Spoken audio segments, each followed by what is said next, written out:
Hey everybody, welcome to this video. Today I'll be showing you how to play that chord melody that you heard at the top of the video. So I'll be breaking it down for you. I'll show you how to play the parts. I'll explain the theory behind the parts, and most importantly, I'll show you how to apply some of these ideas to different musical situations. So click on the link to grab the tabs and let's jump right in. So the first thing to take note of is that we are in the key of C, and the first part goes like this.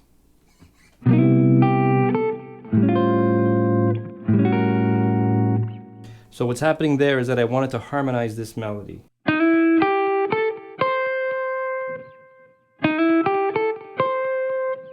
So I simply took a major 7 chord and then just slid it chromatically.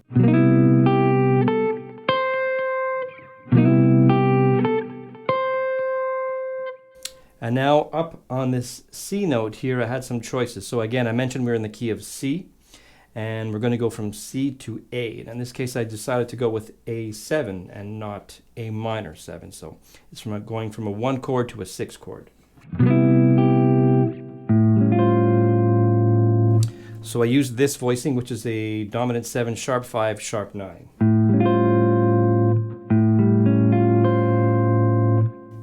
And again, in terms of the theory, we're going from a 1 chord to a 6 chord played as a dominant. Now, the dominant has a stronger pull towards the next chord, which is going to be D minor 7.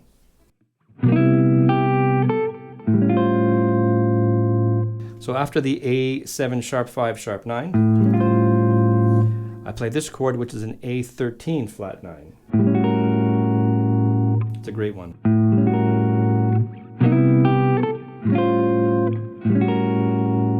And this chord, of course, is derived from the diminished scale, and it's one of my favorites. As an aside here, you can use this as a dominant chord to go towards a 1 chord. So it works especially well in a minor 2/5, so as a dominant chord going to a minor. So for example, in the key of D minor.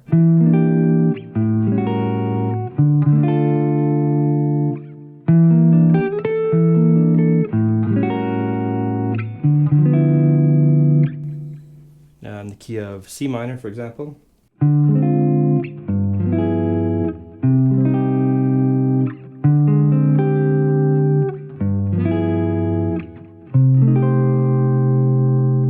All right, so the next chord is D minor 7. So just to recap, we had C major 7, the 1 chord, A7, the 6 chord is a dominant, which of course takes you to your 2 chord, D minor 7. And I play this.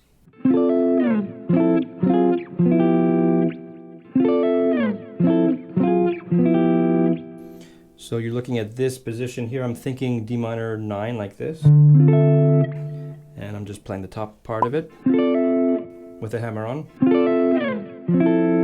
To an F major 7, which is a great voicing for D minor 7. And then I play a chromatic passing chord to my next chord. So your D minor 7 wants to go to G7. In this case, I'm going to play it as G13. And I just approach it by a semitone above.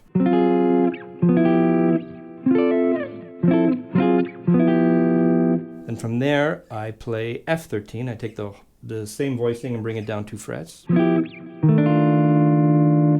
Because that is a half step above of where we're heading next, which is E minor 7, which is your 3 chord.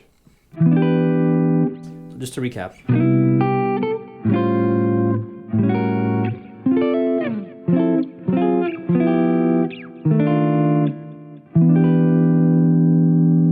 Now we're on our 3 chord. So on the 3 chord, the E minor 7, I simply play this.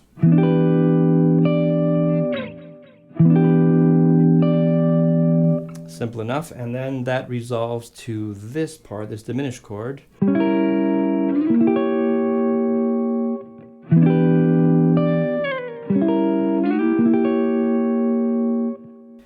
So a little tip here is that you can use a diminished chord to replace a dominant 7. That will give you the dominant 7 flat 9. As long as you have in this case we're in the key of A, the flat 9 on top,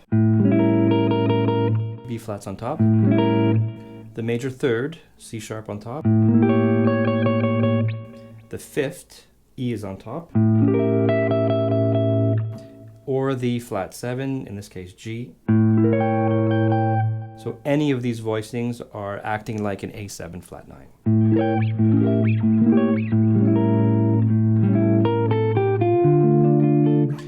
which resolve back to your 1 chord in this case, or D minor 7.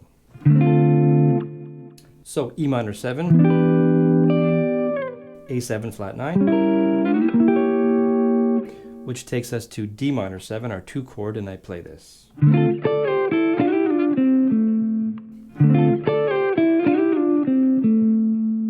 Which is more of an R&B thing. So there's some double stops here. And then thirds.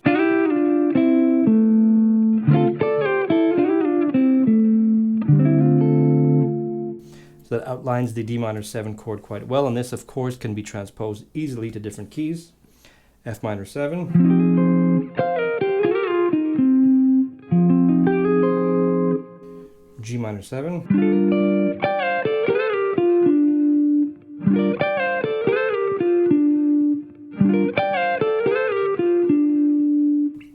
back to D minor 7.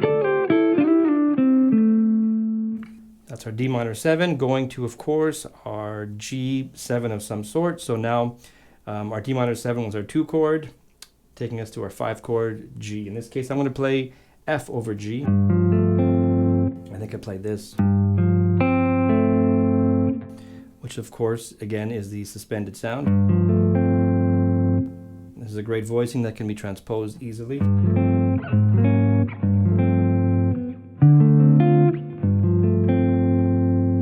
And then I make it a G7 flat 9 by doing this.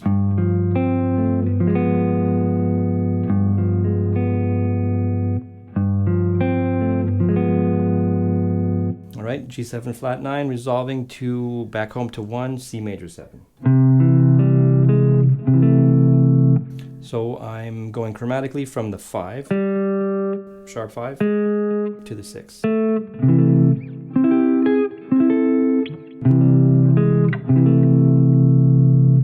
And then I play this this little run.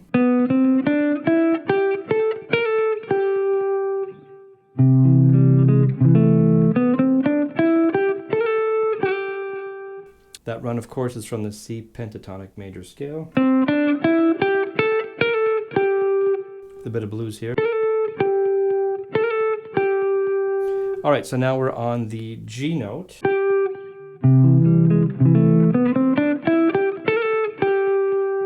Your ear wants to hear, or would expect to hear, a C chord here. But I played an E flat major 7, which makes it a false cadence. From there, I wanted to keep the G on top. So I played B flat major 13. That's a nice sound. I flirted with playing a B flat 13, but I found it a bit predictable.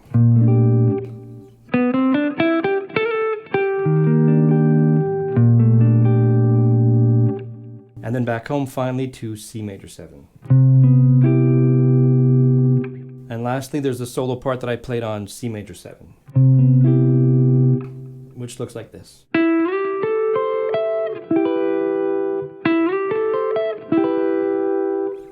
So going up to this C6 here, this is a nice little C6 shape, to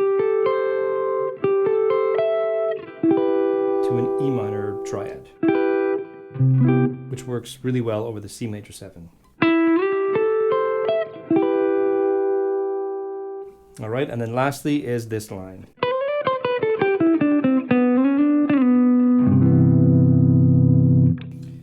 I think I got this from Joe Pass.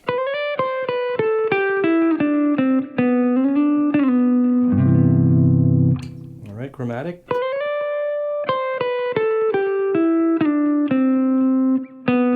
Major 7 to the 9, and then a slide down back to the major 7.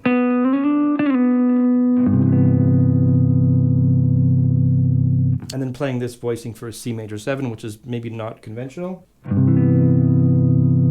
So it has the 5th in the bass. It has a nice sound.